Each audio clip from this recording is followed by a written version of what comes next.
Ed 5K, scratch-built Cessna 210 Centurion. Hey there, Ed 5K here. I figured since I'm down for a little while with the hernia, I'd build a couple planes, and I wanted to show you what I'm doing today for those folks who have subscribed because they're interested in the plane stuff I do. I'm working on, let's show you this, what I'm working on here. See, this is a tiny little plane, smaller than I usually work with. It's a tiny plane modeled after a Cessna Centurion. Cessna 210 Centurion. I'm just going to walk through the design approach that I took and the materials I used and little bits about the plane. And if you guys want more detail, I can go into more detail later, but I'm going to just try to give an overview of everything, pretty high-level overview here. Design approach.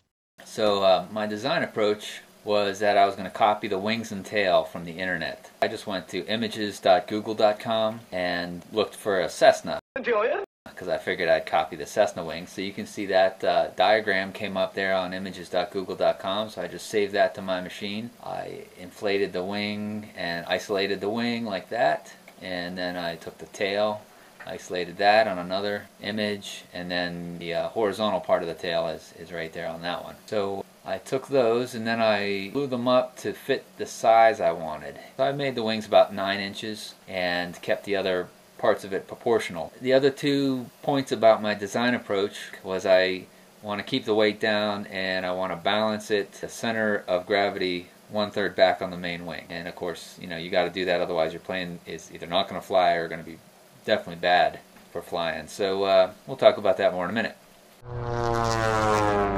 Materials. So what materials did I use? Take a look here. I previously had gotten some samples from rcfoam.com, and I'll put a link. rcfoam.com. I'll show you some of the stuff I got from them. You can order a box of samples and they'll label it for you if you ask them. They did that for me. I got that several months ago. So you can see I got a sheet of 3mm depron white. Pretty good stuff. Relatively stiff. I also have some 2.5mm RCF foam. Just about the same size, slightly thinner, but it's much more stiff. So very much stronger. And this is actually what I wound up using to make this plane.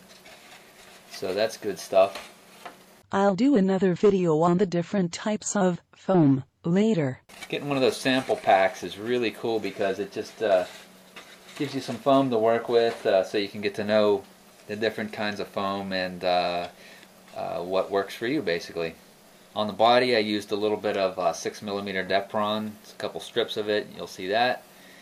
The main body of the plane is made with I think this is 1/4 inch by 1/4 inch, it's definitely balsa wood from my local hobby shop.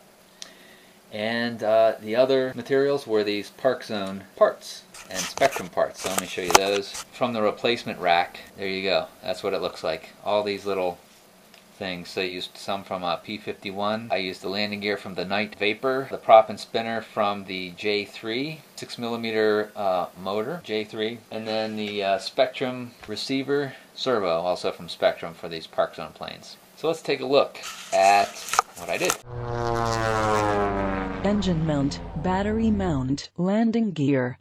The engine mount, I took that balsa wood and attached some of that 6mm depron foam to it and added a layer, and that's how I mounted the gearbox in there, and the engine slides into the gearbox. And there's another shot of it from the front, and I used the CA foam safe glue. There's another shot. You can see the batteries right underneath there, the Velcro that comes with the battery I used just to attach it to the frame up near the prop. And that picture shows underneath, you can see the battery and the landing gear, how I attached it. Again, just a couple more pieces of 6mm depron. There it is from the side. Receiver and tail servos. There is the receiver. Now it has to be close to the battery and the prop because those cables are short, but I tried to move it further back so it'd be near the center of gravity. The documentation's really good on these. You can see there's 2 servos, one for the elevator, one for the rudder. The control rod's there attaching. There's plugs for the other servos for the elevator, or for the ailerons. And I held it down. You can use sticky tape, double-sided foam sticky tape. That should work, but what I did was I made little sort of L brackets out of the 6mm depron and the CA glue. So there's no actual glue on the transmitter. I thought that might mess it up, so I just sort of glued little brackets around to hold the receiver. Did I call it a transmitter? It's a receiver. The rods go towards the back of the plane. I have some foam to kind of guide the control rods. And unfortunately, this is my first time designing this type of thing, so I didn't have the rods mounted exactly the way I wanted. So you can see they actually crisscross, which, they're not touching, but they're kind of not in the best design I could have come up with. So, but this is the first time I tried it, so, I'll get it better next time. Tail. Alright, so the tail, this is a shot of the underneath of the tail. I chose to have a tail dragger just because I didn't want to get into having a nose wheel and stuff. A tail dragger I thought was more simple to design, so literally there's just a piece of wire sticking down that drags for the tail, no wheel back there. And you can see the control rods going to the control horns there. Control horns are pieces of plastic from stuff you buy in the store, is often covered in sort of stiff plastic.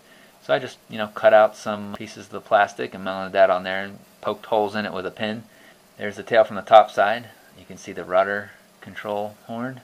And again, that Cessna Centurion plans I pulled off the internet, I just copied right off of that, so it looks like a Cessna tail. Scotch tape to make the hinges. And I did oversize the control surfaces just a little bit. There's a shot of the tail again from the back.